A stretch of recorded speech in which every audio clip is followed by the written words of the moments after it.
الحمد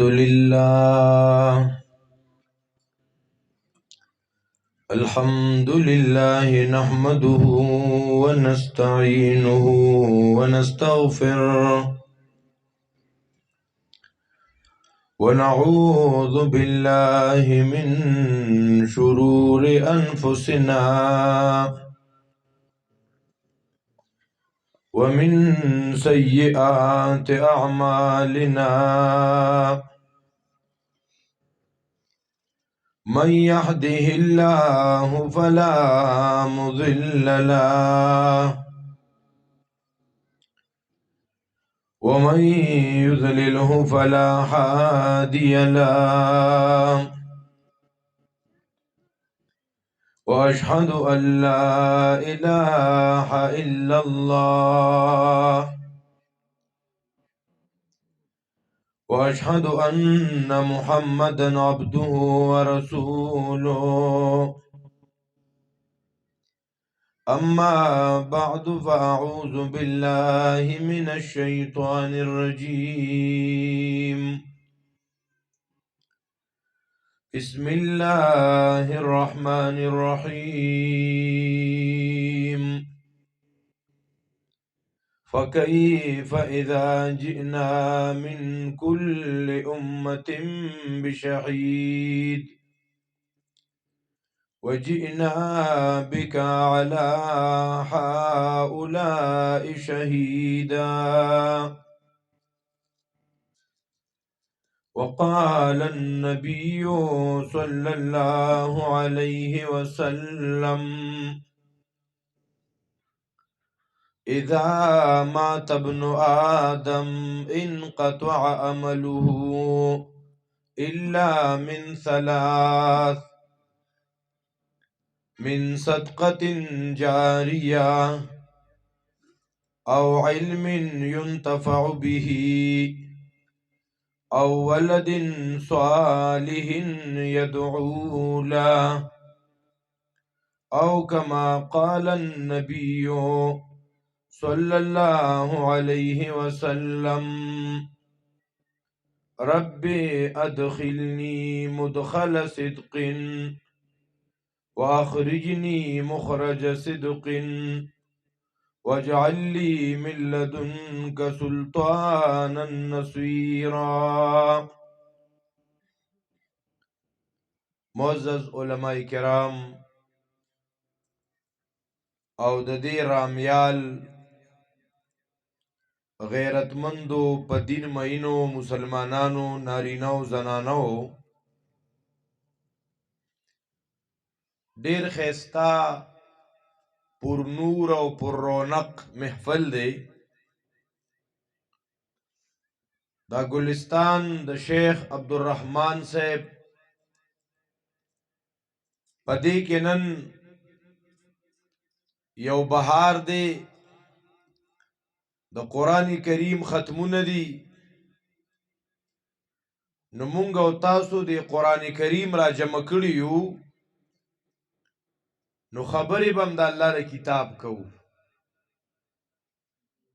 مخکې زمونږ د مشرانو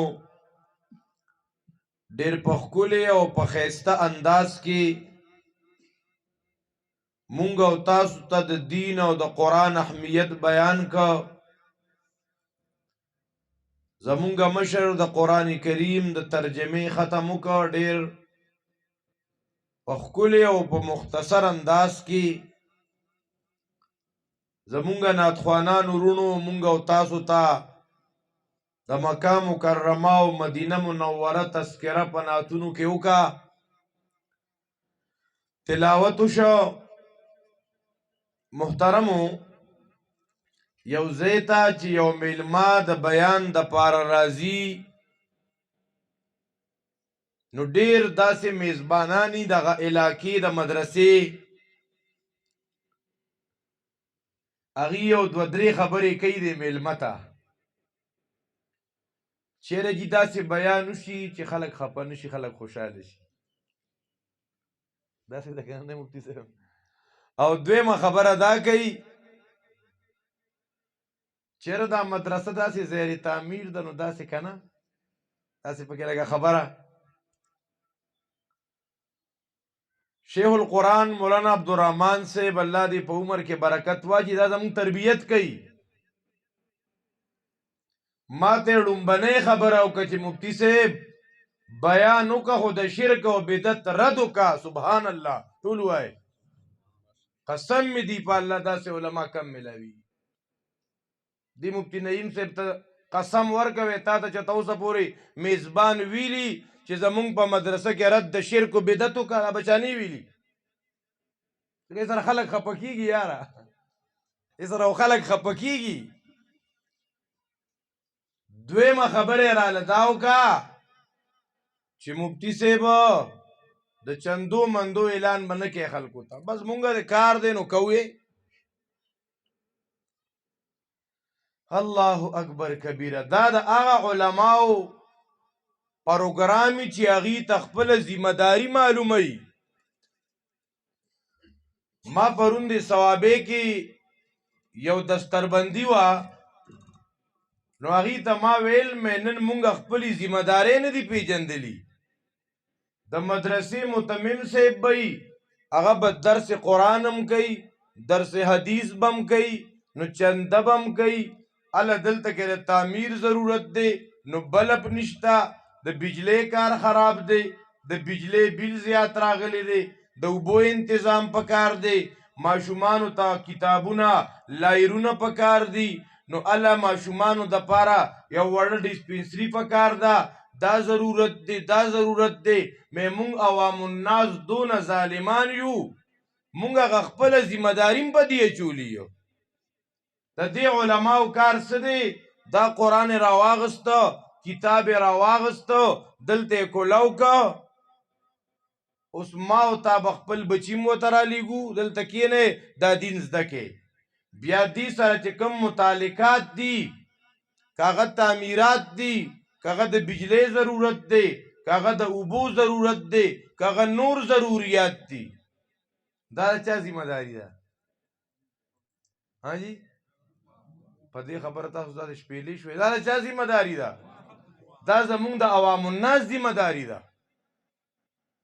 لکه دا ټولې منډې تړلې به وي نو نن مونږ نه م وار پار خطایي نو بیا که چا غریبانانو چې د مدرسې بسم الله کړي مولوي صاحب غریب جاړي بیا چې تا مې څه به مصیبت ځان اړولی. نه زما او ستا کار داو قرآن کریم راواغسته بیانم شروع که نور ذمه داري ستاسو ده.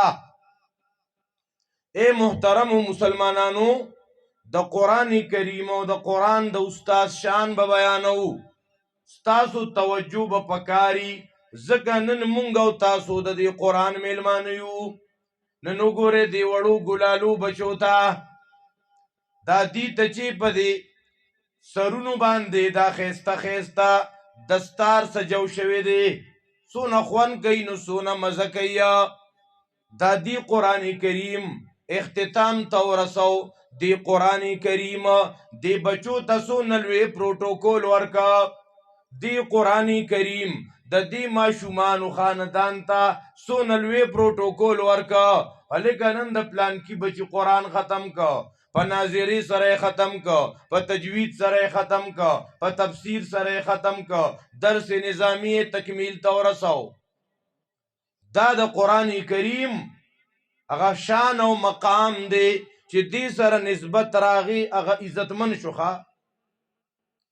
د علامه اقبال نه چا یو انټرویو کړې وه تاسو زما په خبره پوهېږئ محترمو که نه ستړي خو نه یو علاقه کې داسې ختمونه وو پروګرام اوږد شه بعضې مشران پکې تنګ شوي وه نو آخر کې کسان وي استاد جي پروګرام مو مبارک شي ختمونه مبارک شي یو بابا وي دا بیان بس کېده مو مبارک شي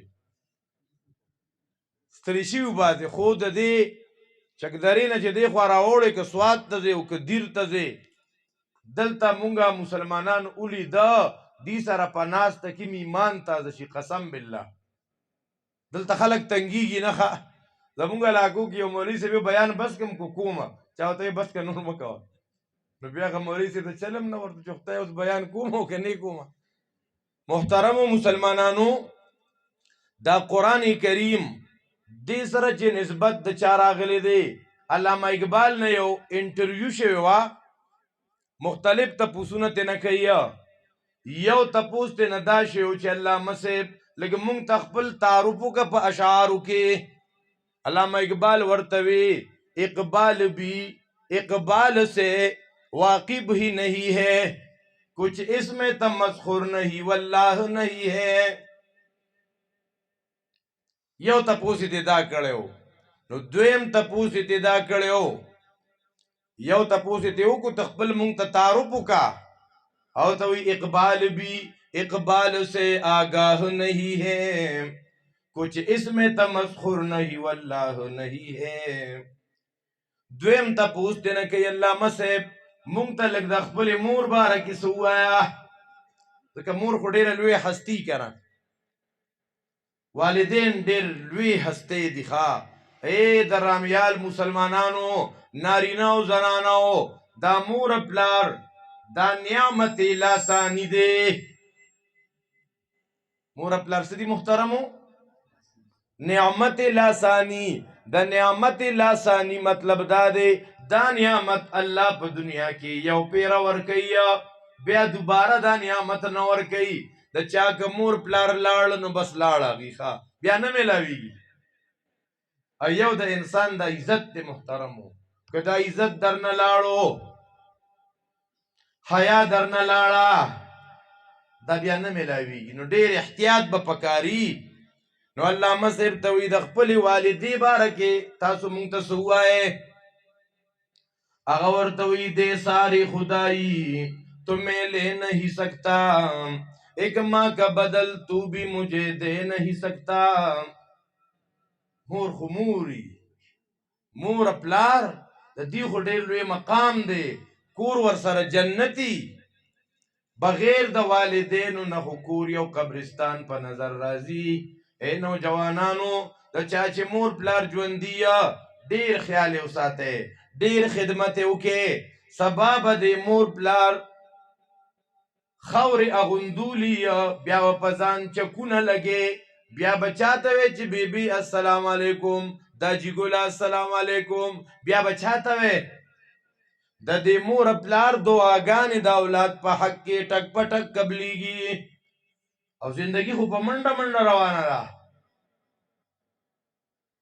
یو نوجوان دی هغه واده کړی الله ولا بچی ورکو دا ماشوم بچی دی داسې یو نیم کال څه کم 2 کالو ته عمر رسېدلی دی دې پلار داسې په چکر رایستی دی چېرته داسې یو مرغۍ راله په دیوال یا په ونه کېناسته دا ماشوم ورته وایي باباجي دا څه دي او ته وایي بچې دا مرغۍ ده خو چې دا زوی دې تپوس کوي که نه دا پلار یې ځان ته راجوخ کړي نو په یو مخ په بل مخ یې ښکول کړي بیا ورته وایي بابا دا څه دي نو بې ځان ته راغاړه باسي نو بچې دا مرغۍ ده پلان کې نو بیا تپوس کوي نو بیا تپوس کوي نو بیا تپوس کوي نو 100 پیرې یې تپوس وکړو څو پیرې تپوس وکړه 100 پیرې یې تپوس وکړه دغه ماشوم بچی و زندگی تیرېدا هغه زلمی شو نو پلار به هغه شان ځواني که نه پلار یې بوډا شو ځکه د زندګۍ دا ګاډی ډېر په منډه منډه روان دی وی ہو رہی ہے عمر مثل برف کم ربطا ربطا چپکے دم بدم عمر ډېر په منډه روان دی محترمو وی د سیکنډۍ ستنې دا ټک هسې ټک مه ګڼه د جون په اونه دې د تبر ګزارونه کېږي د کله چې دا سیکنډۍ ستنه تو شي که نه دا د دې زندګۍ که د چا 50 60 70 سال د زندګۍ اونه یو د سیکنډۍ ستنې دا ټک د تبر یو ټک دی درز درز درز دا پښتانه وایي چې ګرړېږي ګرړېږي اخر وورېږي ښه نو چې دارنګې دې ونې ته ټک راخلاصېږي نو آخر کار جانا پڑے گا دنیا نه بتگی نو اے محترم مسلمانانو هغه پلار بوډا شوی دی کمزوري شوی دی اوس غوږونه کار نه کوي نظرم پوره کار نه کوي اوس یې دا زوی د لاسه نیسي دغه رنګې یو مازدیګری و دا رنګې یو مرغۍ راوالوته کېناستا دا باباجي ورته وایي هلکه دا څه ناستې یې هغه ورته وایي دا کارغه دی که نه توی بچی و مې نرېده مړه دماغ دی راته شاټ کړ بچی تاسو ووایي مړه په خبره نه پوهېږي کړ کړ دي شروع کړي دي غریب اورېده نه خو دغه دی شکل ته چې وکته که نه پوه شو چې بیټا ناراض ہو گیا چې زوی مې غصه دی پلار یې په جړا شه اوښکې را شروع شوې ورته وایي بچیا یو هغه وخت و چې تا ما نه تپوس کړی شل پیرې دې تپوس کړی شل پیرې مې جواب درکړی هر جواب کې مې تا سره مینه کړې وه هر جواب زما د مینې نه ډک هر جواب زما د شفقت نه ډک هر جواب سره مې ځان ته راجوخ کړی وې هر جواب سره مې ښکل کړی وې که نن د نه زه په درېیم ځل تپوس کومه په مرۍ راته غلي کېږي د دې مور پلار په مونږ او تاسو بدلم دی دې مور پلار ته کلارولې چې ته ماشوم وې نو محترمو د علامه صاحب مور وفات شوې وه هغه په هاسټل کې و نو د هلتې نه یو مرثیه لیکلې وه کس کو ہوگا اب وطن میں آہ میرا انتظار کون میرے خط نہ آنے سے رہے گا بے قرار زما د راتلو انتظار به څوک کوي زما د خط انتظار به څوک کوي زه به چاته د نیمې شپې په دعاګانو کې یادېږم ای زما خوږې مورې تا ټول عمر زما خدمتونه کړي وه عمر بر تیری محبت میری خدمتگر ہوئی جب تیری خدمت کے قابل ہو گیا تو چل بسی اے مورې ستا خو دا خپلې ګوتې سولولې وې ستا خو دا ګوتې تڼاکې شوې وې مونږ جامې وینځلو باندې زه خو تا د سیالو سره سیال کړي ومه اے مورې تا به وې داسې وخت به راشي بچي به مې رالوي شي مونږ به لږه ساه والو اے مورې چې زه ستا د خدمت قابل شومه نو تا سترګې پټې کې اوده شوې او زما ښکلې مورې زمونږ په کور کې خو قیامت دی تا ته څه پته ده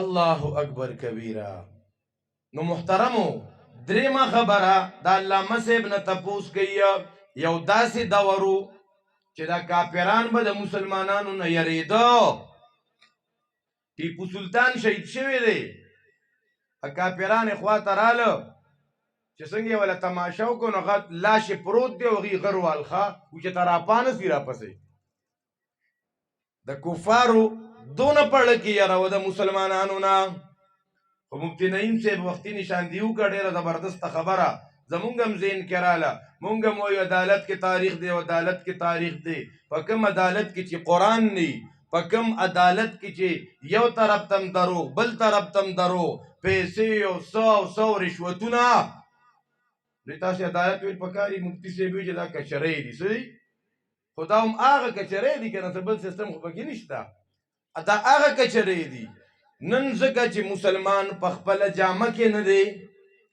نن مسلمانانو د غیرو لباس اچولی دی نن مسلمانانو ټول هغه کرکټر د غیرو خلکو اختیار کړی دی وایي د زمري او بچیو د ګډو بیزو سره ماشوم لویده بس هغې سره به اوبه م څکلې خوراک به یې م کو یو ورځ یو ځای کې د اوبو یو ډنډوکې وه دا ټول ګډې بیزې او د زمري د غزوې د اوبو نه ګیر چاپېرته و دي ده چې هغه اوبو کې ځان ته کتلي او هغه ګډې م پکې ویني دې خپل شکل ته ګوري چې بھئی زما دا څنګه شکل دی او د دې ګډو دا څنګه شکل دی نو هسې ځان داسې بوس بوس کړی دی او څنګه چې غړمبار شروع کړي ګډې بیزې غونډې تښتېدلي دي ښه چې زه خو زمري زوی یم ای د الله بندګانو مونږ د چا اولاد یو مونږ د ابدالي اولاد یو مونږ د ایوبي اولاد یو مونږ د ابن قاسم اولاد یو هغې څه کړي راشه نن وګوره زمونږ د زنانو لباس وګوره د بې حیایۍ لباس نن زمونږ د زنانو لوپټه وګوره نن زمونږ د زنانو کردار وګوره زنانه خو یو سیټ تکه نن زمونږ د دې نوې نسل د نوجوانانو د هغې کرکټر وګوره د ماسخوتن نه راوالې د سار د بانک د پورې نن د پښتنو هلکان هم ګډېږي ښه سار بریف کیس ډک د پیسو راوړي او مور پلار یې برید تاووي الله اکبر کبیره نو محترم علامہ اقبال ورته وی او زمانے میں معزز تھے مسلمان ہو کر اغا پا زمانہ کی معزز ہوئے اغا مسلمانانو اور تم خوار ہوئے تارکی قرآن ہو کر تاسو نن دا اللہ دا کتابو دا شاتا غرزو نمونگ نقبل مسلمانی رشوا ذکر شیخ الاسلام علامہ ابن قیم رحمت اللہ علیہ جڑا کیا وَإِنَّبَذُوا كِتَابَكَ مِنْ وَرَاءِ ظُهُورِهِمْ وَتَمَسَّكُوا بِزِخَارِفِ الْحُزْيَانِ اے رب نندے مسلمانانو ستارا کتاب شاعتا غرزولے دے نمون پرکو کی تقسیم شویو کہ سکرالا قرآن بیانیا مونگ وربانے زر ٹاپا لگوا دا وابی دینو دا پنج پیرے دے علیکانو دا دیو بندی دینو دا بریلے دے پریدہ دا نمونہ مڑا بس دا اللہ دا دین تابداری شروع کا او دین ستوئی علم ستوئی ما قال اللہ وقال رسولہ قال الصحابت هم اولو الارفانی پا نمونو مانے نجات گوری نشتا خواہ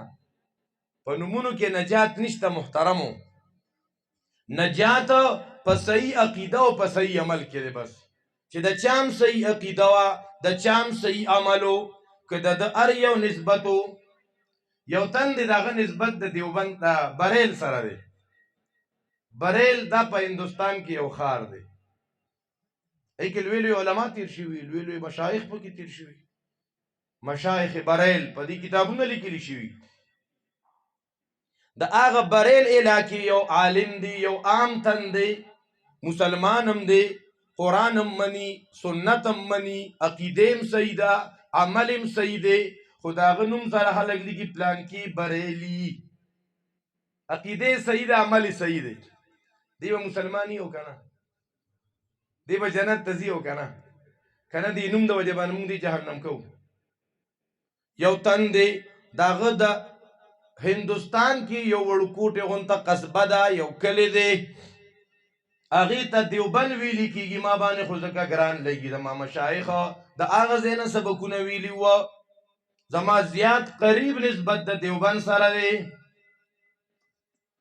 زکا مفتی کفایت اللہ رحمت اللہ علیہ اگا زما شیخ الشیخ دے انور شاہ کشمیری زما شیخ الشیخ دے مدنی سیب زما دا استازان استاز شیخ الہند زما دا استازان استاز اے محترمو مولانا اعزاز علی زما دا استازان استاز اشرف علی تانوی رحمت اللہ علیہ زما دا مرشدان و مرشدہ یو سڑی زان سر لکی دیو بندی سلی کی زان سرہ تا دیوبند نبل یو لوی نسبت تلاشا یو سڑی زان سر لکی مکی حاشمی قریشی خونپا کی ایمان شتانی عقیدہ سمدا او نا دا پیغمبر تابدار دے نو کدی زان سر لکی پلان کی مکیون حاشمیون قریشیون دی بجانت تزی عقیدے کے اندر اے مسل تو مثلا ابو لہب مکیو کنو او قریشی خاندان نو کنو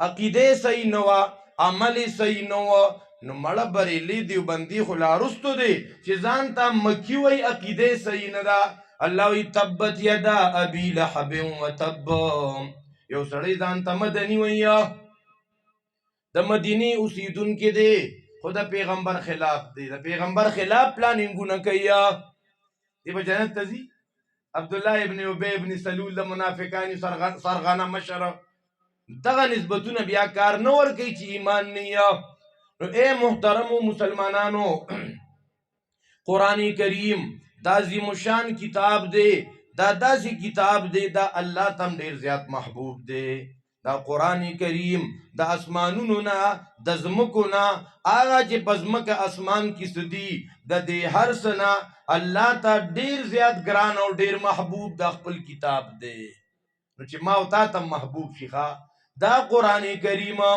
نبی علیہ السلام تم دیر زیاد محبوب دے زمون خوب پیغمبر تا ہما دا قرآن کریم دیر زیاد گرانو یو پیرا نبی علیہ السلام ناس دے صحابہ کرام ور سردی نو سیدنا عبداللہ ابن مسعود رضی اللہ عنہ توئی اے عبداللہ ابن مسعودہ لقرآن شورو کا چیزا وورما سوئی وطا نبی علیہ السلام بلتوی لقرآن شروع کا چیزا وورما او ماوتا دا سونا یعنی ماړه یو د قرآن نه او د دین نه.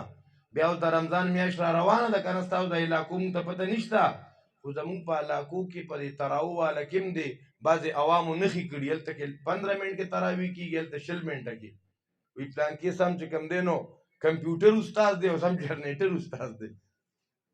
الله اکبر کبیره. تراو پورې خندا هغه مونږ مولیان دا کارونه کوو بیا ښه هلکه ما پسې راځه سم سنت او مستحبات به پکې د ټول هر څه پرېږدمه لکه نو مې کوه که نه چې خامخا دا ستا په اوږه یو پڼ پروت دی بس زر یې ورغورځې مې کوه. دا خو د مینې محبت عبادت دی، دا خو میاشت د رمضان راله، دا پکې تراویح دي، دا پکې پېشمنې دي، دا به ښه په ریلیکس او په مینه محبت په پریش انداز کې دا خو د چارجنګ میاشت وه. الله اکبر کبیره. نو نبی علیہ الصلوۃ والسلام عبداللہ ابن مسعود ته ویه ته لږ قرآن لوستل شروع کا. نو هغه سورة النساء شروع کا. نبی علیہ السلام وله غوږ ایښی، خو ابن مسعود ورته وی ای د الله حبیبه دا قرآن کریم خو په تاسو نازلیږي، نو زه څنګه ستاسو مخکې دا بیان کم؟ نبی علیہ السلام ورته یو خبره کوي، وی ای عبداللہ ابن مسعود انی احببت ان اسمع من غیری. ابن مسعود ما ته ډیره مزه راکوي، نو ما ته ډیر خوند راکوي چې زه قرآن د بل نه اورم. دا صفت ځان کې پیدا کول غواړي. ښه مولانا مفتی محمد شفیع رحمت الله علیه د دې حالاتو کې راځي وایي به په سایکل روانو چې ته د لوسپیکر اواز به راغی لږ به ودرېدو چې لږ به اورم. نو ښه اورېدو کې ډېر کمالات دي، د ویلو کې نه. ښه دا ویل دلته دا بیان کوونکي تباه کوي، دکې دلته انانیت راځي، دکې تکبر راځي، دکې د شومن جذبه راځي. دې ځای کې دا ناسته یو پیره د ګجرانواله کې ومه مولانا طارق جمیل صاحب بیانو چې څنګه بیان ته راغی نو بس په جړا شه ډېر ساعت بې سوره و. خلکو ته وی قسم مې دی په الله تاسو 100% په فایده کې او زه 100% په خطره کې یم. د بیان کولو شوق به نه کوو. زمونږ دا تبلیغ والا مشران او دا مرګري په دې مذاکرو کې وایي که نه چې کوم یو تن وایي چې ما امیر کوي دی به نه امیر کې، چې کوم یو تن زه به بیان وکړم مته بیان نه ورکوي. د بیان کولو شوق به نه کوئ. بیان سره نقصانات ډیر زیات کیږي، البته د اورېدو ډیر شوق پکار دی.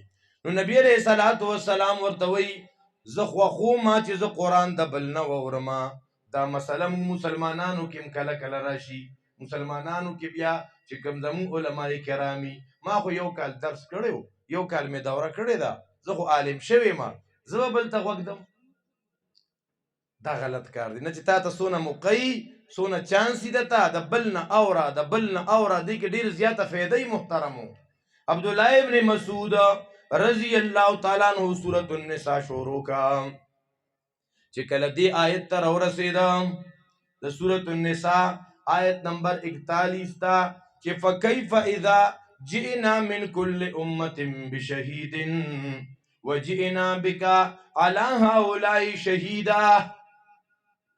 ما ته ابن مسعود سے وی ما ته نبی علیہ السلام وی بس کا چې ما نبی علیہ السلام ته وکته د دې آیت اورېدو ته سره د نبی علیہ السلام اننګي په اوښکو لامده شو. مونږ هم قرآن اورو چې ته سترګو کې نمي راغلی ده، زمونږ دا سترګې بالکل اوچې شوي دي. او تفسیر قرطبي او روایت ذکر کړی دا راته بیان کوم ایماندارو که نه چاته خو بیا وایې نه وایي نه جي وایو به خلکو ته. ښه پوه صحیح خبرې به ټولې خلکو ته بیانوو. تفسیر قرطبي یو روایت ذکر کړی د انسان د بدبختۍ 4 علامتونه دي. انسان د بدبختۍ دا اوس ګوره ما او تا تول کېږو ښه لکه چې بدبختو کېمه که نیکبختو کېمه. تفسیر قرطبی وی د انسان د بدبختۍ 4 علامتونه دي. نمبر 1 د زړه سخوالی، قساوة القلب، د زړه سخوالی. او زما اوس تا زړه څونه نرم دی او څونه سخت دی، د کاڼي نم سخت دی. مونږ او تاسو بیا اورو عذاب عظیم، عذاب علیم، عذاب کبیر، د جنت تذکره، د جهنم تذکره، او زړه سم سخت دی. ګوره دین طرف ته زمونږ ارادې هم نه بدلیږي چې ځان کې پوره دین راولم، توبه به وباسم، ګناهونه به پرېږدم، پردی حق به ورکوم. نو یو د بدبختۍ علامت د زړه سخوالی، نو دویم د بدبختۍ علامت جمود العین، د سترګو وچوالی، سترګو کې نمی نه راځي یار. حالانکه د جړا خو ډېر فضایل احادیثو کې راغلي ښه. بعضې روایتو کوي تاسو جاړئ جاړئ، که جړا نه درځي باکو، نو که جړا نه درځي نو په تباکو. هسې مړه رنګار کوه، په دروغه جاړه.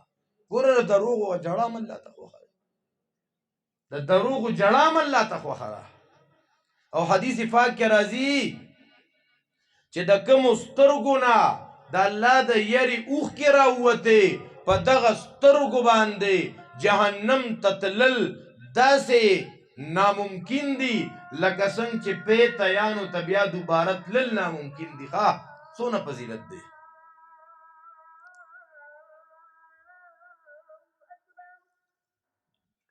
څه خبره مو کوله محترمو؟ د سترګو اوچوالی دا د بدبختۍ علامت دی. نن زمونږ سترګې اوچې دي محترم، ورنه زمونږ خو کار داو وی ہمارا کام ہے راتو کورونا یاد دلبر میں. دریم محترمو اوږده امیدونه او حرص د دنیا.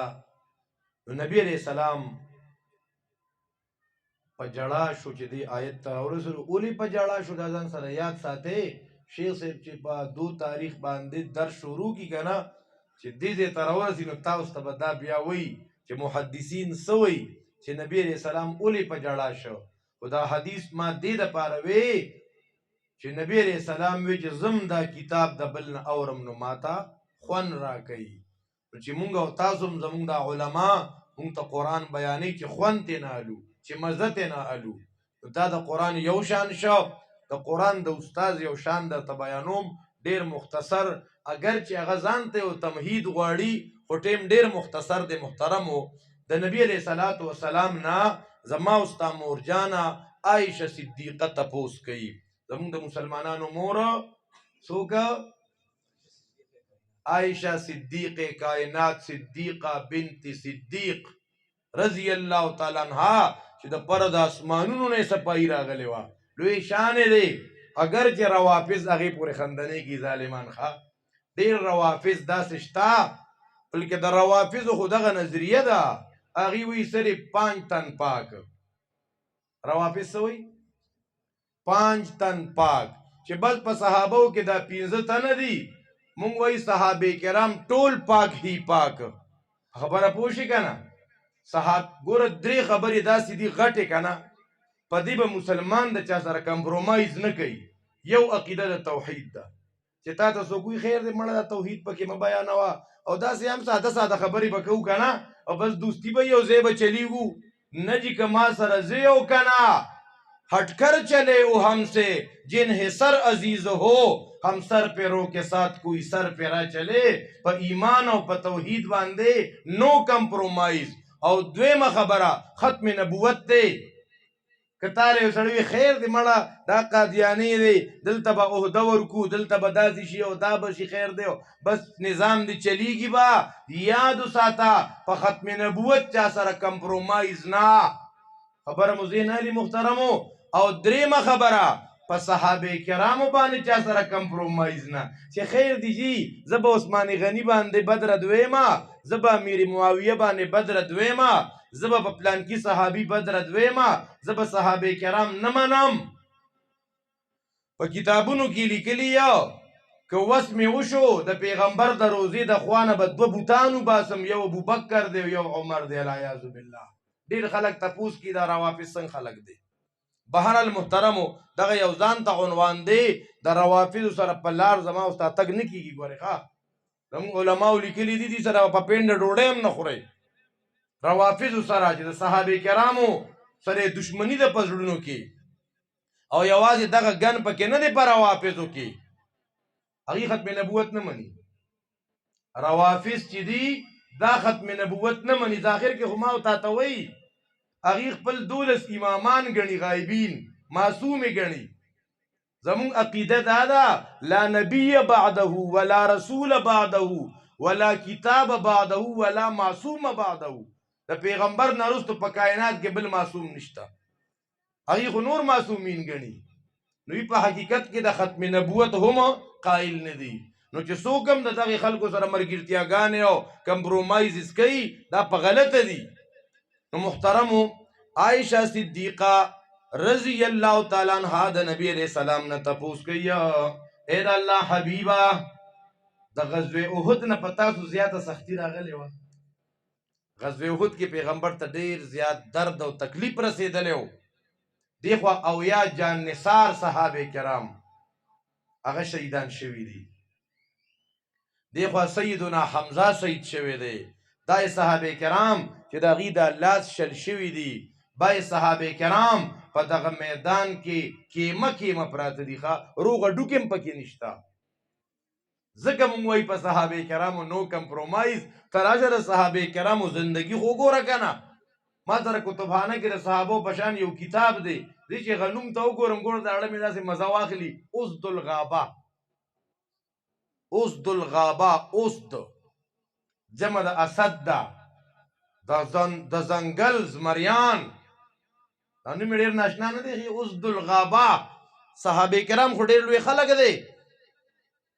نو محترمو په غزوه احد کې اویا صحابه کرام شهیدان، حضرت حمزه سره ډېر زیات ظلم زیاتی شوی دی. دارنګې بعضې صحابه کرام کیمه کیمه پراته دي. نبی علیہ السلام نه زموږ مورجان نه تپوس کي د دې نه پتا سخت تکلیف راغلی و. وایي او په طایف کې را باندې ډېر تکلیف وښه. نو د طایف په تکلیف به څونه وه، تفصیل ته نه ځم د طایف، ځکه د طایف هغه غرونه ستاسو د غرونه ډېر سخت دي. ته چې په ګاډي کې ځې نو هم سړی پوره سر پې چورلي که نه. الله دې موږ تاسو بیا بیا بوځي محترمو. نو دارنګې نبی علیہ السلام ورته وایي ما باندې سخت تکلیف کوم ځای کې راغلی و؟ په طایف کې راغلی و. خو محترمو چې کله نبی علیہ السلام باندې په طایف کې دونه تکلیف راغلی چې د احد نه هم سیوا دی، هلته نبی علیہ السلام خیري کړي، هلته دعا کړې ده د هدایت. اوس راځو مدینې منورې ته. دا زه غټې غټ ټکي ترې راغونډوم، دا چې تفصیلي وی نو مزه کوي محترمو. اوس راځي ځو مدینې منورې ته. د چرتې نه؟ د طایف نه. طایف کې پیغمبر دعا کوي. مدینه منوره کې یو وفد راغی. نبی علیہ السلام ته وایي د الله رسوله مونږ ته قاریان پکار دي، استادان پکار دي، زمونږ کلي کې به خلکو ته قرآن ورښیي. پیغمبر په دې خبره ډېر زیات خوشحالېدو. مونږ ته هم په دې ډېر زیات خوشحالېدل پکار دي چې د قرآن درسونه د قرآن استادان سیوا کړو. دې له توجه ورکړئ. نبی علیہ السلام خوشحاله شو. یو استاز یو قاري. دا ډېر ګران کار دی. زمونږ په پاکستان کې په زرګاو خلک فارغېږي. نن یو پوسټ ورکه وایي زما جامع ته یو قاري د عالم ضرورت دی، تا ته دې میلو شي؟ نه میلاویږي محترمو. قحط الرجال دی. نبی علیہ السلام ته یو قاری ورکه، دا قاری صاحب، دا قاری صاحب، دا قاری صاحب. محترمو توجه مو شته؟ سپیډ کې لګیا یم، خبره راغونډوم، ستاسو نور مزید ټیم ناخلو. محترمو مسلمانانو، دا قاریان چې روان که که نه، نور کسان یې پرې راپاڅول، پټ پټ کسان یې ورته کېنولي. نو یو قاري یې وله شهید که، یو قاري یې ووجلو. خو دلته بله وړه غونته خبره غټه ده خو مختصر خبره.